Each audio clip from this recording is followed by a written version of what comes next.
Ladies and gentlemen, the final part of our conference is about to begin. The grand finale. And it is, of course, a panel discussion that will wrap up many of the topics that we have touched today. And between technology and mankind, perspectives of education, industry, and society. This is the title of our panel discussion, which brings together, thought leaders from both academia, industry, and we're going to discuss how technology impacts education, employment, but also societal well-being. And I'm pleased to invite onto the stage Andrus Pedai once again, who you have already met, and also Andri Haran, the CEO of Federation of Estonian Engineering Industry. And with your applause, they certainly feel more welcome on the stage. Excellent. And we are also joined by Timo Seppälä, who you already met today, and Eduard Maron. I believe both gentlemen join us through virtual channels. So, gentlemen, please take a seat. Andros, we have talked, and we just finished a presentation or a keynote about the education of the future. Now, how do you see the role that education plays in preparing for the future? How do you see universities really adapting to the rise of AI, but why not also the rise of quantum computing, as you told us before? How does the work in universities, such as the one that you also lead, will have to change to adapt to this fast-changing reality? It seems indeed that the speed of change is increasing in education, and the path that took us here will not take us much further. And then we need to find alternative ways. We need to learn from the past and from the future to really adapt to the changes, adapt to the expectations of future labor market, adapt to the expectations from the new students, and then we are faced with the challenge that we are teaching something to the new students for the positions, working positions, which are not there at the moment of current present when we are teaching them. Do you have lecturers to teach professions that do not yet exist? As for us, we are a bit unique in that sense. We are entrepreneurial university. Most of our teachers, they are out there working in their professional positions, and then we book them for the teaching practices, so that they really provide the latest which is out there to our students, so that they can actually use this immediately in their practices.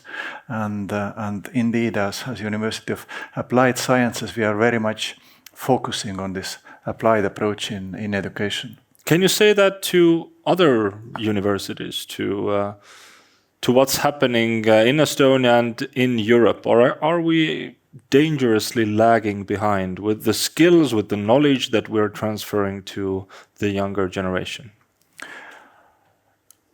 I assume that the challenge is equal to across Europe and the rest of the universities also. We are not the only one here in Estonia facing with the same issue, and then really the strong need to innovate how we are operating and how we are performing. Timo, following Andrus's point about education, Finland is often seen as one of the global leaders in workforce development. How's your country preparing for an AI-driven future? And do you see institutions of education adapting with the pace needed? Well, basically, one thing that what I'm allowing students to use is every single tool that there is available. So basically, the students, they have been able to use any of the new tools as part of their work on my courses. But then another thing that would have happened at education is that we are no longer lecturing to our students. So our teaching work is basically with individuals or small teams, whereas we are using the tools, but we are also discussing and deepening sort of our understanding of the topic. So the university teaching has basically moved away from lecturing to individual and team teaching, and basically the maximum number of the students that I'm actually teaching at one time is basically limited to 4. Andrei, you represent the industry, so you know who are actually coming out from the universities and how well are they prepared for the needs of the skills needed today, but also the skills needed tomorrow. Tough question, actually. The reality is that the students coming out from universities are not ready for the real work today, because the companies are developing much faster than the universities, actually, and the technology in the companies are more advanced than the possibilities in the university. So there is a lack of knowledge, and also there's a lack of instruments in the university. How do you bridge that gap? I mean, ChatGPT is available to pretty much anyone. What are the tools missing in universities? Where do you see skills lacking? Yeah, ChatGPT doesn't teach you how to make things, so to say. Well, if you prompt it right, it could. Yeah, it's a theoretical, but it doesn't put out, I don't know, CNC machine into work. So, are you sure? Have you tried? In the first steps, he couldn't do it. Someone has to make the input, and then the AI can make this machine work. But the first step has to be made in human today, at least. So we can't really stop educating people and just hope that ChatGPT and other large-scale language models will teach them or program the machines that will generate better machines that will lead us to a future where we can just take a break and enjoy life. We're still not there. We're still not there, and what previously was said, that the students today and in the future must have higher knowledge, because that what they know today AI will do in the future, but they have to have higher knowledge to make the AI do what they need to be done. So, Eduard, you described AI and digital tools as a solution to improve mental health treatment. But how much do you see this larger use of AI and digital tools as an actual reason for people's stress and anxiety?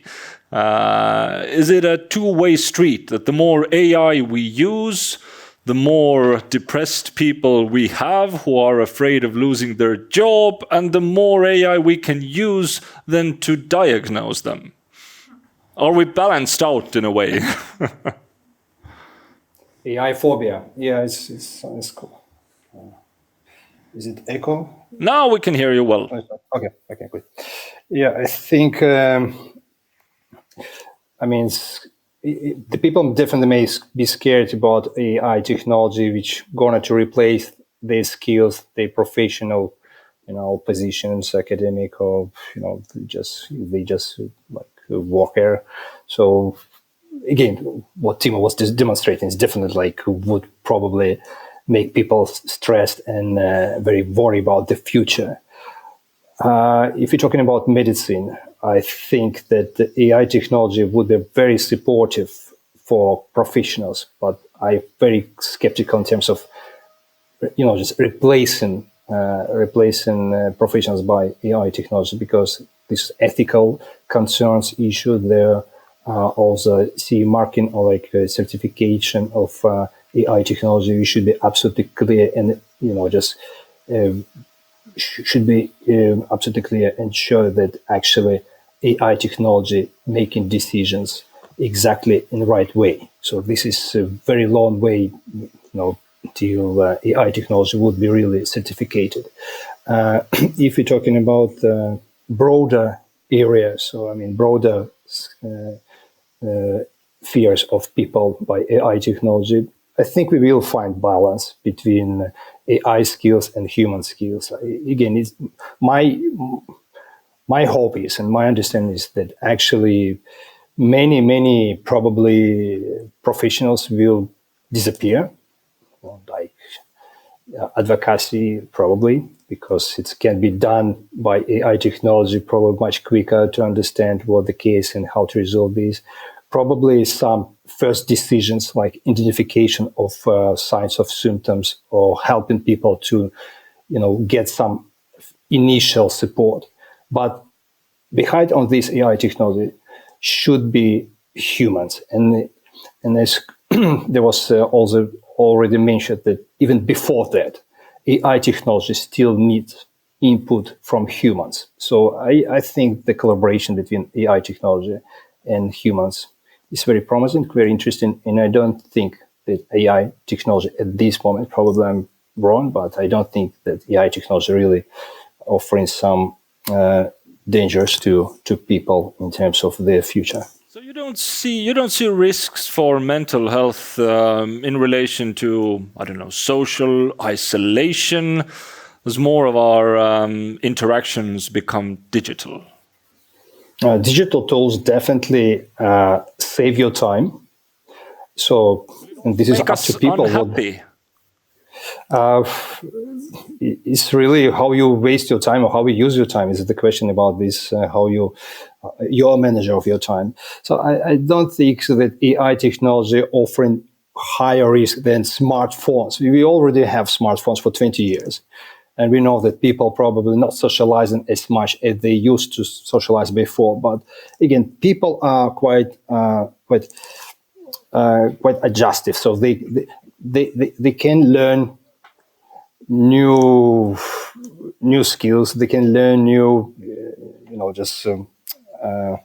I would say, skills. So they understand that just technology is not enough. The people, as the human, they need each other.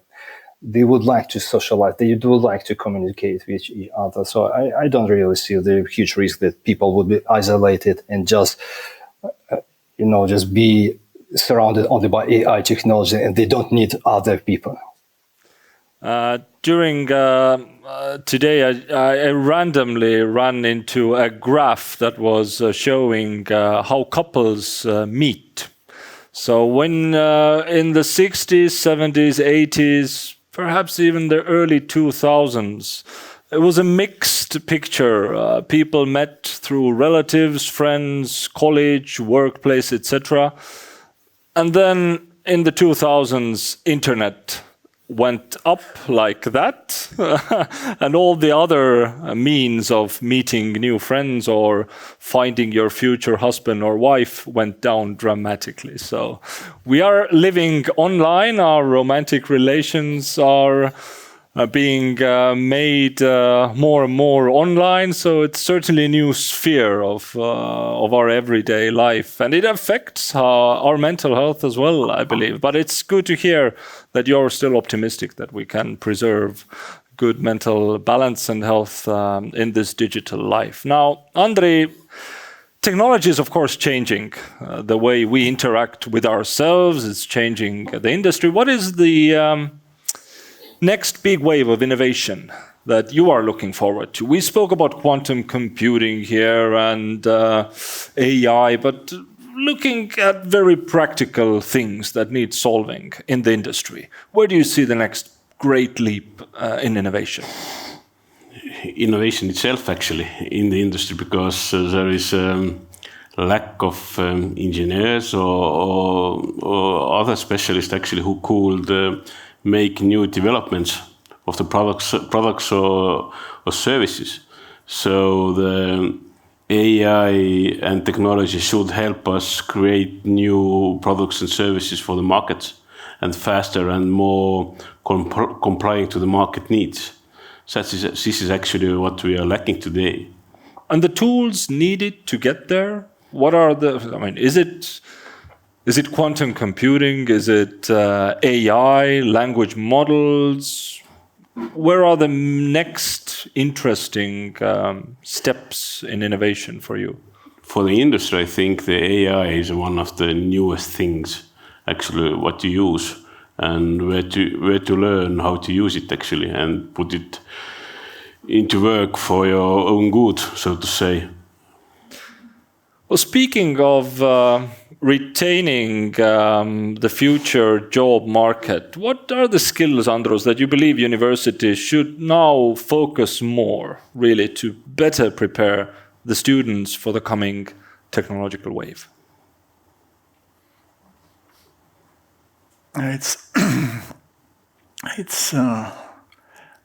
difficult to say, but indeed,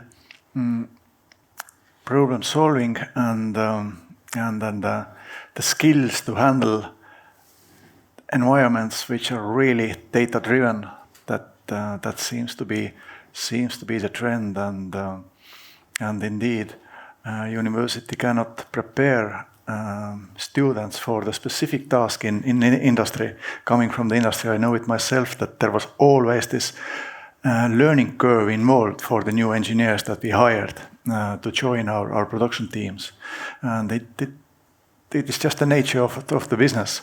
But the task for university is to train the students so that they are multi-skilled in multidisciplinary levels. They are able to settle and then systematically approach new problem, find correct tools from the tool set provided by AI, for example, and settle and then fix the issue. Bit like Timo was mentioning, really to have good understanding of all the technological tools out there supported by AI, and then these kind of knowledge and skills will definitely meet the expectations by future working places. So your role is to shape people who are fast adapting and who can actually learn on the workplace. You don't need to give them skills to work at a certain industry with a certain tool, but you need to make them adaptable. You need to make them open to yes, to learning fast. Absolutely, like we saw from the latest Japanese presentation, that the time when your skill is valid, or really you can have good use with your skill that you receive, this time is getting shorter and shorter. And he was showing on his slide that the time for these skills that you apply is limited by 3 years only. And it's getting shorter and shorter. So all of us, we need to have the skills to reskill very quickly and adapt to the speed of change. And the university's task is to provide this mindset to our future students and current students. Timo, your research on AI diffusion in companies, I mean, do you see certain sectors being way more vulnerable to job losses, and how should businesses actually prepare for that? Well, I think it's important to understand that which industries are kind of a tangible industries, meaning that where we sort of develop machinery and we develop infrastructure for our customers and for society, and then we have the intangible sectors like research and all the knowledge work, and currently, for example, when it comes to the current way of artificial intelligence, there is a bit more of a threat for the intangible industries in mind. The physical industries are currently sort of dealing with another type of problems, and typically those problems are not related to artificial intelligence, but related to new material science, or how to adapt new type of materials that are not fossil based to their products, and how to design a more sustainable products and services. So I do believe that these tangible and intangible industries are really trying to solve a different type of problems, and that is something that we need to keep in mind when we talk about, for example, digitalization in general, and because like Andrus was saying, that the skill set that what we need, for example, for these intangible industries is basically it's basically renewed in so short period of time, but then for the tangible industries, machinery and infrastructure, the life cycle is basically much longer, and therefore the skill set for the industry and for the tangible side is totally different. So it's very difficult to say that actually, because there was this study, for example, using large language models for coding. Well, they are much faster in doing the code, but at the same time, there were 40% more errors on that code. So we really need to value that basically the both sides of that okay, we can speed up that things that what we do, but on the other hand, we are slowing things on the other side. So it really depends, but the knowledge work is most probably in threat, and at least over here in Finland, that there was a latest study out from the Finnish industries, and they said that the threat is really on these intangible work tasks that we are executing within the companies. Speaking of threats and risk scenarios, Eduard, what are the risks of using AI in mental health diagnosis and treatment? And how do we maintain human oversight? This is the reason why AI technology is still not implemented in mental health. And a few of them is AI technology, like chatbot-based AI technology is still hallucinating when you're speaking to you. And we know this was a very dramatic case. This Belgian man who was speaking to chatbot was trying to get support, and finally he was assumed and he was suggested by AI technology to complete suicidal attempts, and he did suicide. So it was a very dramatic case, and this is why AI technology is very far from being implemented in full range in mental health, at least. AI technology definitely may help, again, in collection of data, in collection of information, in some initial communication with clients or with patients. But so far, we still need humans behind all these conversations, all these decisions. So the main decision maker in terms of diagnostic decisions or in terms of treatment plan or whatever is still professional, still human. But AI technology may significantly support them with this decision by providing, required information to be asked or right questions to be asked in right time. So, but there's not rocket science or technology behind of AI technology in mental health, because mental health, AI technology is still expert-based. So digitalization of guidelines, of treatment guidelines or diagnostic guidelines, which AI technology or large language models follow they still proposed by humans. So we're talking about digitalization of existing resources. So when we keep AI technology in the frame of these guidelines, then I think the chance that AI technology would be implemented in mental health significant increase.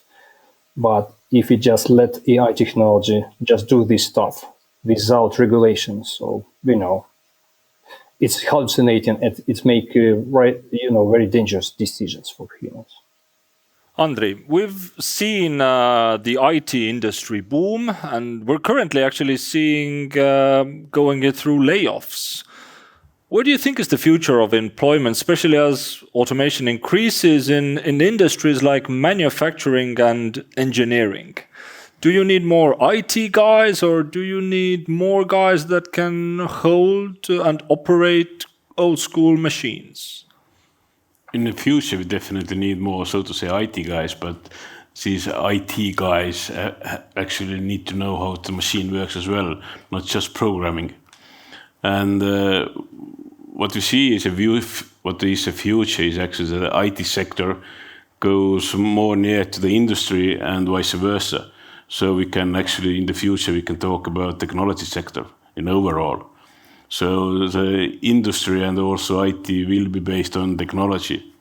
And this will be the future, actually. All right. Andrus, how do we strike this balance between learning everything that is digital while at the same time keeping in mind the actual machines that are operating in the industry? These machines change rapidly, so how do you keep this in your curriculum? How often do you have to actually change the way you teach? It's kind of continuous process in that sense that there are specific reviews on the curricula indeed that we are having and looking to the future next few semesters based on the feedback we are collecting. So indeed this work is continuously ongoing. And then for us, how we join this indeed, as University of Applied Science, as I explained earlier, we have this special approach that indeed most of our lecturers, they are out there and they are actually performing these tasks in industries, joining the university to pass it on to the students. So we are monitoring this closely, that indeed the range of our lecturers remains on top of the industry in that sense. Timo, how will AI change leadership and management, especially in the process of decision making? That's a very sort of a very difficult question to ask, and most probably the answer lies on the fact that we are going to be flattening the organizational structures in the company. So basically, we are going back to the organizational structures that we used to have in late 1990s and 2000s, where we did not have sort of a matrix type of an organizations within our corporations. So because that's basically the growing area of the jobs, or where the growth has happened in terms of jobs, we have extended the life or the white collar jobs within the corporations. And so most probably we are going to more flat organization, whereas management and the actual workers, they work much closer to one another, and there is no hierarchy in the organizations. So that's, I believe, that where the AI is taking us, because it's basically the information will be basically the same, and it will be basically available for everybody in a same way as these large language models become the tools for managing information in the companies. Andros, would you like to reflect on that, or Andre? How do you see the role of management and leadership and the structure of organization being tackled by this AI and digital revolution? It definitely will, but it's all about actually the company's working culture as well. For example, for today, when we compare, for example, Sweden and the Estonian industry and the value chain over there, or extra value made over there, then we see that based on employment, we need, in Estonia we need more employers than in Sweden to make same amount of money. And it's a question actually is today already that in Sweden employers have more responsibility and they don't have so much leadership. And even now already without AI actually. So when AI comes in, it takes more levels out as well. People in Estonia will also need to be ready to take bigger decisions without their superiors. Absolutely. More independent thinking will lead to more efficiency and actually more money for the companies. Absolutely. How do you train for that? Again, coming back to our university and that the key mindset in every curricula we are having the entrepreneurial classes and then studies, and then we are really pushing for the entrepreneurial mindset within our students, so that the student has the skills and this internal drive to do a bit more than required indeed. And I fully agree with Timo that organizations are getting flatter. And the people, they need to perform, or they are expected to perform on a wider range of tasks. They are not so specific task focused, and there are no specific tasks. The range of unique tasks we all need to perform is getting much wider. And in order to remain in the organization, you simply need to adapt and do much more. You also have much better tools which are supporting you, but indeed the variety or the range of tasks is expanding. What kind of a pressure, Eduard, does that put on our mental health? Even more responsibilities, even more personal leadership skills. You need to be in good shape mentally to take this burden. Absolutely. As I mentioned, that every second person has or will have some mental health issues. So this is because we all have soul. As you know, the psycho means soul. So, and soul illness, it's like mental health illnesses. So, I mean, we should be stronger. We should be prepared. We should learn from reality to move probably more artificial environments. So it really requires from us new skills, new understanding, be prepared. And the last comments, I unfortunately need to leave early because I have another meeting. So if you have more questions, I would be happy to answer very quickly.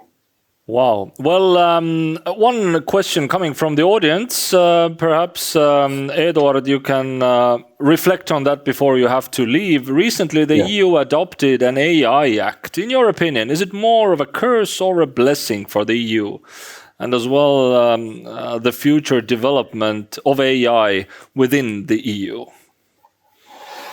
Well, this is absolutely right steps because, as I mentioned, this case with Belgian men, and we know many other articles, research papers show that AI technology, unfortunately, or chatbot based on AI technology or large language models, still very far from right understanding of mental illnesses, of mental state of humans. So any regulations, ethical regulations, data protection regulations, other type of regulations in terms of AI technology, I think are all of these regulations very welcome. So we need to understand how to keep AI technologies, especially in medicine, in mental health particularly, under control. Otherwise, it would be probably some of type of disaster. And I think it's from one way, it's probably makes manufacturers and investors a little bit skeptic or a little bit scared to put big money in this area. But from another hand, we see that actually this is huge interest in AI technology for medicine, in particular for mental health, for several reasons. Because we have just little specialists for mental health. This exactly is like engineers. So we don't have enough engineers. We don't have probably many people enough for different specialist areas. So the same with mental health area. So we need specialists, and this is not chance to get them because we're still struggling with human resource for this area. So we need, as I mentioned, we need to find balance between AI technology. We need to understand how much we can deliver or just delegate to AI technologies, and how much we as humans should take on our responsibility. But all of this would be possible if AI technology are acting under very strict regulations. So I think what a European Euro Commission is doing is absolutely right direction. Thank you very much, Eduard. Now, if you need to leave, I can't stop you really, because you're so far away. I can't really hold on to you. So hold me, But I hope I meet you next year. Thank you very much. Thank you for your participation. Now, critics argue that the EU is merely missing another wave of innovation and another business opportunity. Those who want to do business with AI will now move outside the EU because of this AI Act. I would like to hear your reactions, Andri and Andros, and also Timo, who's on our screen. Is the EU AI Act a necessary thing, or is actually the EU shooting itself in the foot, as we like to say in Estonia? Yeah, in EU case, AI needs regulations. I think everybody agrees with that. But also, as we all know, that the EU is master of over-regulating everything. Is that another example? I think so, yes, because there is not enough back doors, so to say, or open doors for the development or for the next steps what market actually may make. So to say, we are looking with quite how to say, in a technical way to the AI, and not in a development way, and that's a problem. Andrus? Yeah, I bit agree on indeed that EU tends to over-regulate things pretty much, and then the EU maybe should focus at the moment a bit more on the business side of the issue also. Concerning these high technologies, let's say top 10 companies in the world based on revenues or equity, they are not in Europe, and then we saw Jan was presenting in the morning the chip companies, they are not in the Europe, and then also the market is changing. The globalization has kind of stopped, and indeed each region should have its localized resources, and then from that point of view, focusing on developing the business and then new innovation in business should be equally important to EU. And then now if you put block on some of the developments related to the AI, these technologies will emerge and then come from different markets. And again, EU will lag behind with its beautiful regulations. So to some extent, I support focus on innovation and the new business. Timo, your take on this. Has the Commission destroyed another beautiful business opportunity in Europe, or is regulating AI an existential necessity?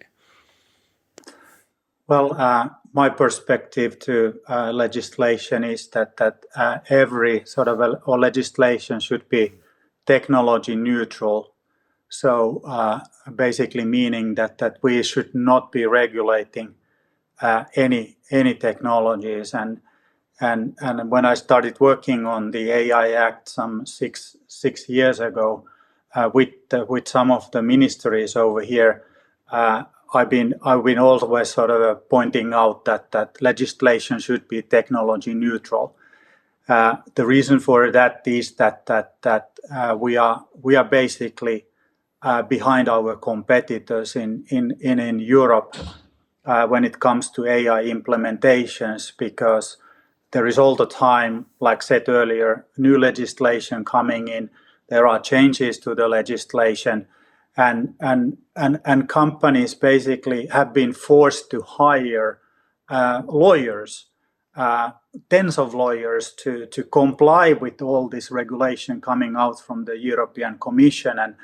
And that lawyers are they are good guys or good girls, but unfortunately that is not how you create the sort of the competitiveness in these markets. So basically I'm pretty much against the legislation that the Commission has brought to into this market.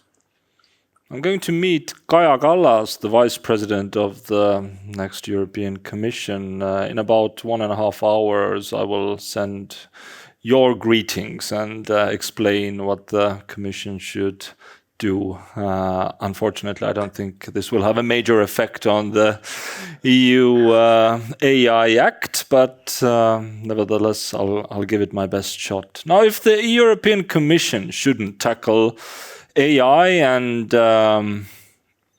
concerns on the use of ethical AI should be then probably left to the market. And then it brings me again back to the university. How should ethics be integrated into the university programs, particularly around AI and quantum computing? Because we want to be in charge, right? After the next explosive innovation hits us.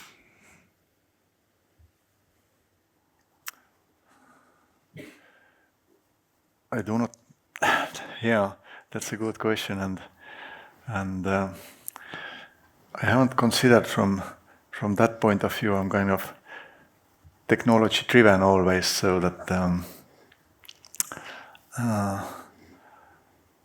I mean, someone needs to regulate. If not the European Commission, then the industry and, well, maybe people coming from the universities who have these ethical concerns and limitations in their mind. They need to get that skill from somewhere. Probably not the Bible, although basically, it's still a best-selling book, as we heard.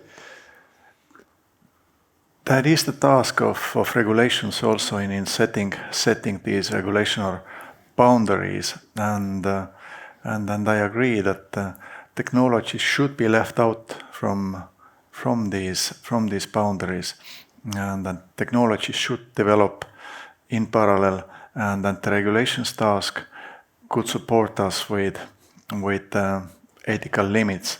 Of course, they should comply with all of us by nature, but indeed refreshing them in the middle of this fast technological development probably is quite vital. We might accidentally develop something which will be not fatal, but at least could harm the overall well-being. Andre, are these kinds of concerns in the industry, do they exist? I mean, or is it science fiction movies that don't really play a role in everyday lives where robots take over? Do you see that kind of a threat emerging, and do you see that we need to put in place certain limitations, certain ethics for us to remain in charge over technology? In industry, I don't know. We always think that the human being should be in charge in the final point. And we don't think today that robots will take over this way, that they will control us, but robots will take over the process, how things will be made in the future. And the question is, who gives the order to the robots to do something, and how it's will be controlled. So I don't know. Today, industry is not so far yet. But what we are seeing today, actually, in a basic level, automatization, robotization today, or digitalization, is that the digital mind or AI already today makes decision based on knowledge this system or program has, which is not actually good for the overall system or process. I don't know, some robots are making steps what they should not do, or breaking something, or so on. But these are tiny steps that are not of existential threat. They might spill paint on the floor or ruin someone's day job, but they're not taking exactly over yet. Yes, but it shows that they try to think, so to say, based on the knowledge they have today, based on what they have done so far. Interesting. What risks, Timo, come from relying too heavily on AI, and how can companies balance this automation and human oversight? Yeah, well, going back to maybe previous comments, so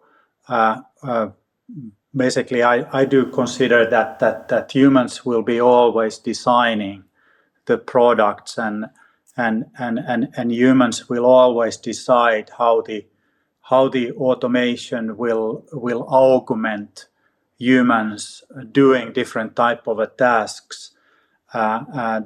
Then basically the robot or a machine can execute different type of a task under, or make decisions under those rules that have been sort of designed into that system, and that will be basically the case at least for the next 5-10 years to come. But then when going to the risk of using artificial intelligence or any software, I think that also goes back to the question of the ethics. Basically, I find that the question of ethics is partly irrelevant to industrial companies in a way that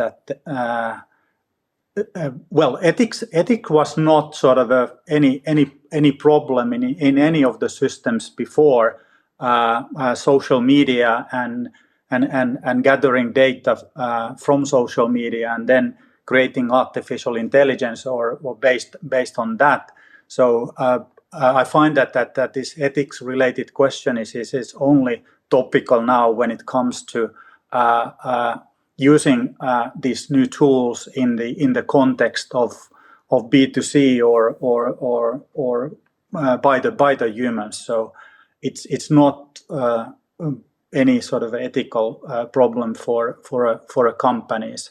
At least it has not been so far, and in the companies that I've been working with. And but the risk, I think, that it lies on that today basically the software systems that companies are working with are deterministic in nature. So we can basically rely on the result. We can trust the result, and if this sort of a system will become non-deterministic in nature, like they are predicting something or they are optimizing something, since all these AI tools are kind of a prediction machines, even the large language models are kind of a prediction machines.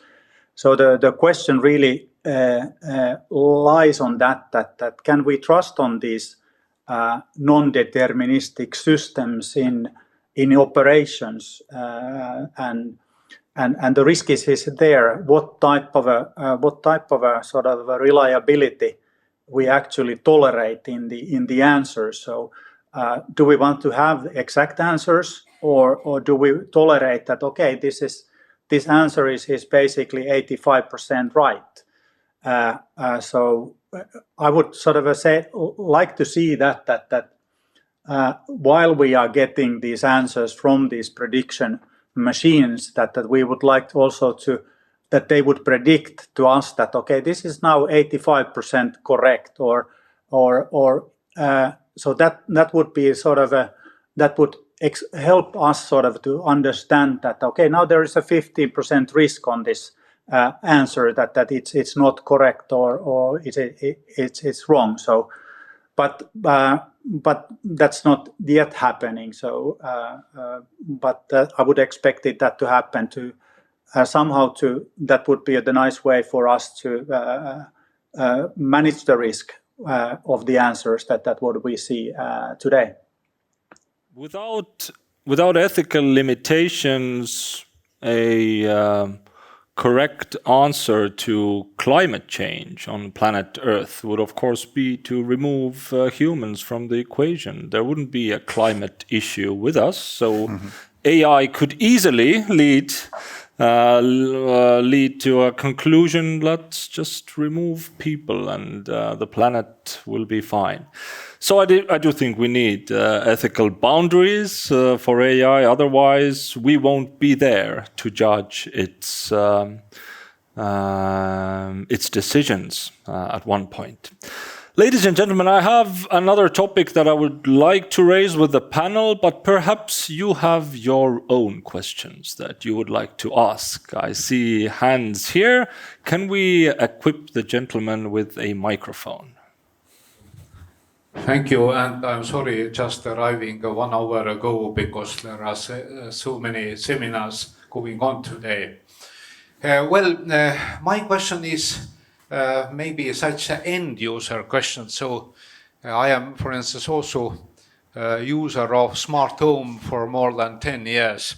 And I feel that being also a small business angel in Estonian Business Angel Network, investing to 12 startups, I feel we have a lot of such startups who want to conquer the world. They all claim that they use some AI, but they don't deal with end users. So I think that all end users will implement and modify and serve their smart systems based on self-service. But is it really the future that people who are good in writing code don't need to have any end user touch and any social skills to mentor also end users? All right. Who wants to take that? I don't know, in our cases, in the industry cases at least, you can't just be a code writer.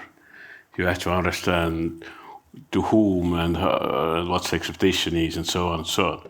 So there's this kind of wider perspective actually from and understanding what you're doing is absolutely needed. So and what you actually said, this is often happens that these developers don't interact with the market or the end users, and in one point start to understand that what they are doing is actually not fit at all to nobody actually.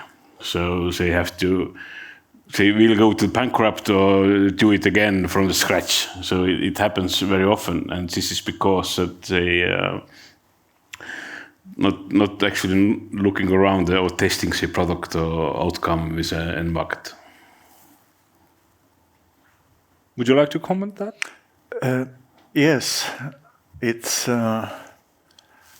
can be quite common, and I've been in the similar position in industry. For example, we have beautiful product, but it's not selling, and indeed always while developing product, you need to consider also the different scenarios for selling. You need to train your sales teams and sales guys so that they perform in parallel all required strategies how to launch this product to the market, and also getting it to the market is never easy, and if they are subcontracting, trying to sell something to some large OEM companies, for example, it takes really years to establish your position, and then the same for the startup companies which try to launch their own products. So focus on the sales, I would say, is quite vital. More questions from the audience. Are there any? I see one question coming in through Slido. While you think if you have a question or not, I will read it out loud. If everything becomes integrated and automized, aren't you afraid that the users won't be capable to challenge the results that are proposed by machines? Partly connected to our last question here, but any further thoughts on that? That is actually that is the challenge, and those who manage and understand the new technologies, those people will actually gain from these, and those who lag behind, they will lag further behind as the technology is improving. And that is the role for universities also, to really keep this structured approach and teaching to the students, and actually reskilling, meaning all of us, so that we are actually aware where the technology is going and developing, and then we are not getting and falling behind of the developments. This it's a trend indeed, as the technology is developing, and then less and less people will actually understand what's going on the high end of technologies. Just like we saw in the morning that nobody understands the quantum technology, and that was said by one of the engineers of quantum technology.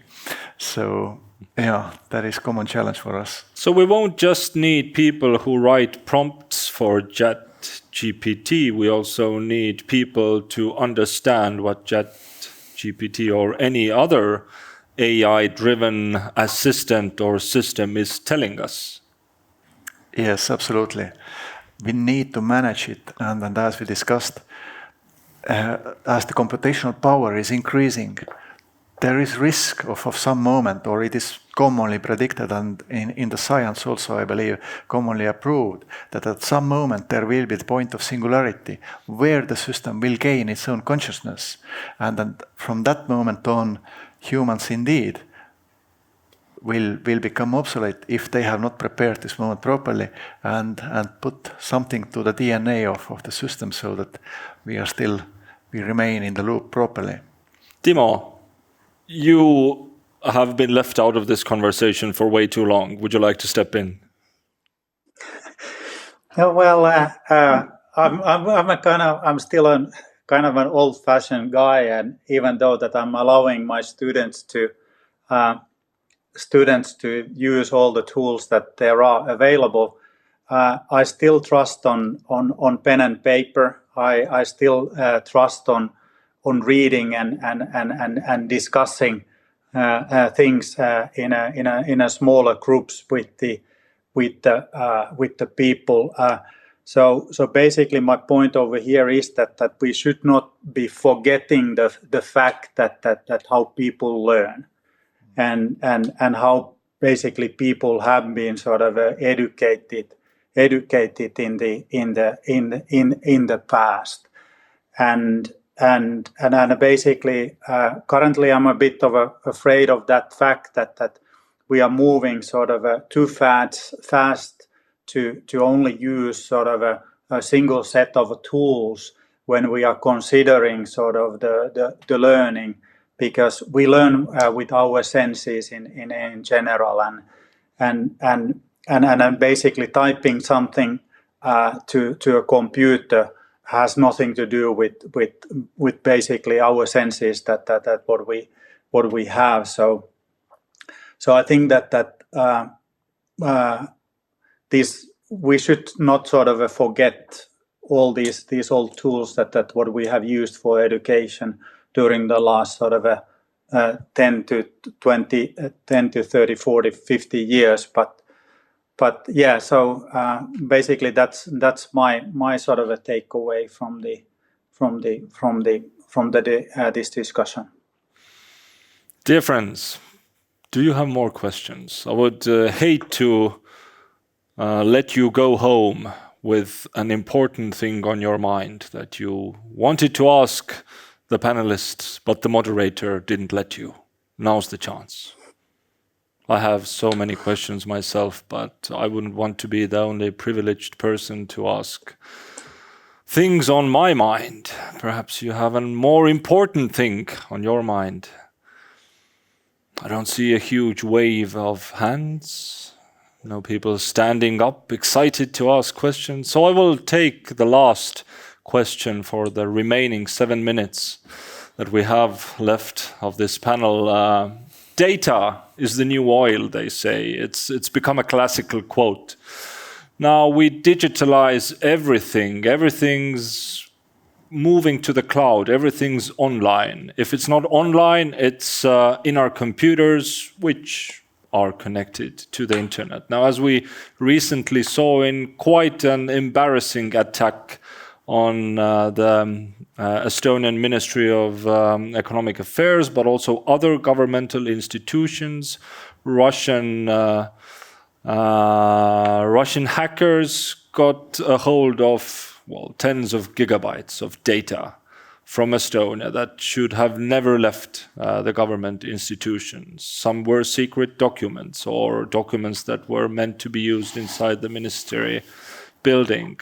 Can we and do we take cyber threats and cyber security seriously enough? And are we actually ready to compromise on this great ease of use that cloud computing and online environments give us with their appealing choice of access to everything in a fingertip from all of our devices? Do we take cybersecurity serious enough?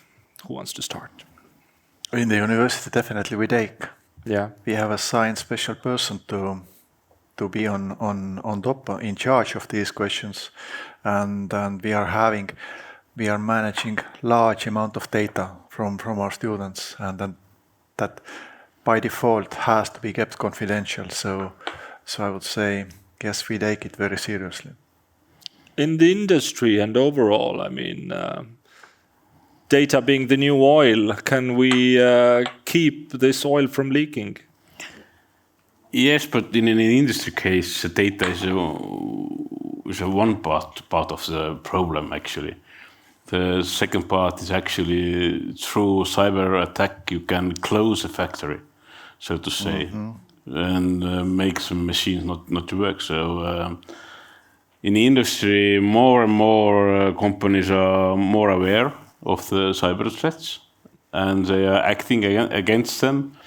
But it's obvious that the companies who have not been yet attacked, they are not taking it not so seriously than the companies who are, actually. And what we are seeing today, that bigger companies, for bigger companies, one cyber attack will cost about 1 million euros at least. So they are taking it more and more seriously, because losing this kind of money is not child's play, so to say. Timo, can you describe the debates on cybersecurity in Finland? How seriously are the Finns really taking it? And is it a similar pattern that companies who have been attacked take it slightly more seriously than those who have yet not experienced it? I think that companies have started to take it more seriously during the last years, but it was not sort of a topic of a discussion some 4 or 5 years back over here in Finland. So we did not sort of consider that as a big threat. basically the problem comes from there that all the companies, they have moved their data to cloud, and they have not sort of considered the fact that the data should be sort of categorized, that what type of a data needs to be, for example, stored into the cellar of the company, into a Faraday hack that's never connected to the internet. What part of the data is basically confidential with the customers, and what then is industry level data or open data. So companies have not actually considered the criticality of different type of data sets to their businesses, and because they should be basically acting based on that categorization, and because for the companies where the competitive advantage comes, it does not necessarily comes from the managing the big data, but it comes to small data, because that small data is basically crucial for their competitiveness. So, and that is the one that they don't never ever want to let other ones to access. So, and I think that typically our ministries, and they do sort of operate in similar way, that they have categorized their data, but if it's in one cloud, or if it's in, like in Finland, I assume that the different category data is stored in the different cloud or internal systems, but it's not in one system. So the data should be basically shared to different servers in different environments, and that's then of course helping that us sort of how to sort of deal with all these attacks. But yes, I do see more and more attacks over here in Finland in comparison to 2 to 3 years. Gentlemen, time to wrap things up. Would you like to make a final remark for this wonderful day that we've experienced together? Perhaps Andri will start from you. Where do you see us heading, and what would you like to give the audience to take home with them? I don't know, be ambitious, and even more than you could think of. The ambitions should be not 100%, but 200 or 300, and make this kind of goals for yourself. And don't be afraid of technology. Learn how to use it. Timo, your final thoughts, your takeaway message for the audience.